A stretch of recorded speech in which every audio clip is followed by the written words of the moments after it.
एक रात दुनिया के दो सबसे ताकतवर देशों के बीच तनाव इतना बढ़ गया था कि बस एक गलत फैसला और पूरी दुनिया जंग की आग में जल सकती थी। एक तरफ था ईरान और दूसरी तरफ अमेरिका। दोनों के बीच सालों से चल रही दुश्मनी अचानक इतनी खतरनाक मोड़ पर पहुंच गई कि हर कोई बस यही सोच रहा था, अब क्या होगा। ये कहानी है सिर्फ दो देशों की नहीं, ये कहानी है सत्ता, बदले, डर और ताकत की, जहां हर कदम सोच समझ कर उठाया जाता है, क्योंकि एक गलती लाखों जिंदगियां खत्म कर सकती है। इस कहानी की शुरुआत होती है साल 1979 से, जब ईरान में एक बड़ी क्रांति हुई जिसे इस्लामिक रेवोल्यूशन कहा गया। इससे पहले ईरान में एक राजा था, शाह, जिसे अमेरिका का पूरा समर्थन मिला हुआ था, लेकिन जनता खुश नहीं थी। लोगों को लगा कि उनका देश अब अपने फैसले खुद नहीं ले रहा, बल्कि अमेरिका के इशारों पर चल रहा है। फिर एक दिन जनता सड़कों पर उतर आई, क्रांति हुई और शाह को देश छोड़कर भागना पड़ा। यहीं से सब कुछ बदल गया। ईरान में नई सरकार बनी जो अमेरिका के खिलाफ थी, और फिर हुआ एक ऐसा कांड जिसने दोनों देशों के रिश्ते हमेशा के लिए खराब कर दिए। ईरान के कुछ छात्रों ने अमेरिका की एम्बेसी पर कब्जा कर लिया और 52 अमेरिकियों को बंधक बना लिया। ये घटना 444 दिन तक चली। अमेरिका के लिए ये एक बड़ा अपमान था और यहीं से दोनों देशों के बीच दुश्मनी शुरू हो गई।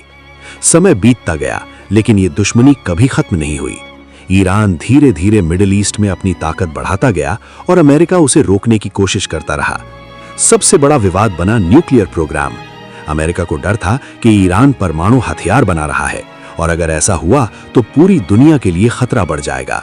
ईरान बार बार कहता रहा कि उसका प्रोग्राम सिर्फ बिजली बनाने के लिए है, लेकिन अमेरिका को इस पर भरोसा नहीं था।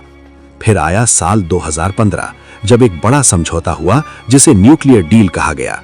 इस डील में ईरान ने माना कि वो अपने न्यूक्लियर प्रोग्राम को सीमित करेगा और बदले में अमेरिका और बाकी देश उस पर लगे आर्थिक प्रतिबंध हटा देंगे। कुछ समय के लिए लगा कि अब सब ठीक हो जाएगा, लेकिन ये शांति ज्यादा दिन नहीं चली। साल 2018 में अमेरिका ने अचानक इस डील से बाहर निकलने का फैसला कर लिया और फिर से ईरान पर कड़े प्रतिबंध लगा दिए। इससे ईरान की अर्थव्यवस्था बुरी तरह प्रभावित हुई। तेल की बिक्री कम हो गई, महंगाई बढ़ गई और आम जनता की जिंदगी मुश्किल हो गई। ईरान ने भी जवाब देना शुरू किया। फिर आया साल 2020 और यहीं से हालात और ज्यादा खतरनाक हो गए। अमेरिका ने ईरान के सबसे ताकतवर सैन्य कमांडर कासिम सुलेमानी को एक ड्रोन हमले में मार गिराया। यह हमला इराक में हुआ था। सुलेमानी सिर्फ एक कमांडर नहीं था, वो ईरान के लिए एक हीरो था। उसकी मौत ने पूरे ईरान को गुस्से से भर दिया। लोग सड़कों पर उतर आए और बदले की मांग करने लगे। ईरान ने भी जवाब दिया। उसने इराक में मौजूद अमेरिकी सैन्य ठिकानों पर मिसाइल हमले किए। हालांकि इस हमले में ज्यादा जान माल का नुकसान नहीं हुआ, लेकिन ये एक साफ संकेत था कि अब मामला सिर्फ धमकियों तक सीमित नहीं है। दोनों देश एक दूसरे के सामने खड़े थे और दुनिया बस ये देख रही थी कि अगला कदम क्या होगा।